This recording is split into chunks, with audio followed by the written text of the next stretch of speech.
Hello everyone, আজকে বানাবো কাঁকড়ার ঝাল ফ্রাই।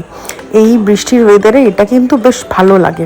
প্রথমে এই ছোটো ছোটো কাঁকড়াগুলোকে হলুদ নুন মাখিয়ে রেখেছি, আর হলুদ নুন মাখানোর পর তারপরে আমি কড়াইতে একটু তেল গরম করে এইগুলোকে ভালো করে কিন্তু ফ্রাই করে নেব, মানে নর্মাল যেভাবে মাছ ভাজি সেরকমভাবে। এবার দেখে নিই উপকরণ: কুচনো পেঁয়াজ, টমেটো কুচো এবং ফোড়নের জন্য ছোটো এলাচ, দারচিনি, আদা রসুন বাটা আর কাঁচা লঙ্কা।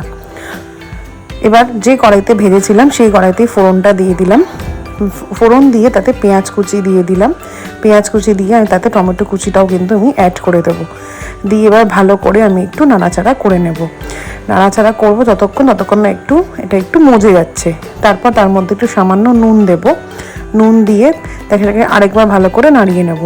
নাড়িয়ে নিয়ে তার মধ্যে আমি কিন্তু একটু চিনি অ্যাড করব। চিনি আগেও বলেছি যে কালার এবং স্বাদ দুটোই খুব ভালো করে। সো এটাকে দিয়ে ভালো করে নাড়িয়ে নিয়ে চিড়ে রাখা যে কাঁচা লঙ্কা ছিল সেই কাঁচা লঙ্কাগুলো আমি এবার এর মধ্যে অ্যাড করে দিলাম। এবার সবটাকে একসঙ্গে ভাজা ভাজা করব।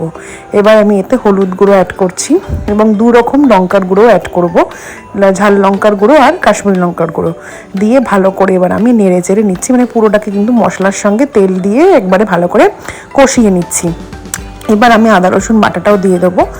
দিয়ে ভালো করে এটাকে আমি একসঙ্গে কষিয়ে নেব। কষানো হয়ে গেলে আমি তাতে সামান্য পরিমাণ কিন্তু একটুখানি ওয়েট করবো যতক্ষণ না এটা তেল ছেড়ে আসছে। যখন তেলটা ছেড়ে আসবে তখন আগে থেকে ভেজে রাখা যে কাঁকড়াগুলো সেগুলো আমি অ্যাড করে দেবো। এই যে ভেজে রাখা ছিল সেগুলো আমি অ্যাড করে দিলাম। অ্যাড করে দিয়ে আমি এটা ভালো করে আরেকবার পুরোটা মশলাটার সঙ্গে ভালো করে কষিয়ে নিচ্ছি, কারণ কাঁকড়ার মধ্যেও কিন্তু মশলাটা ঢুকতে হবে, তবেই গিয়ে টেস্টটা একদম ভালো হবে। সো আমাদের কিন্তু কাঁকড়ার ঝালটা তৈরি হয়ে গেছে। এরকমভাবে বৃষ্টির দিনে তোমরা কিন্তু কাঁকড়ার ঝাল এনজয় করতে পারো। Thank you.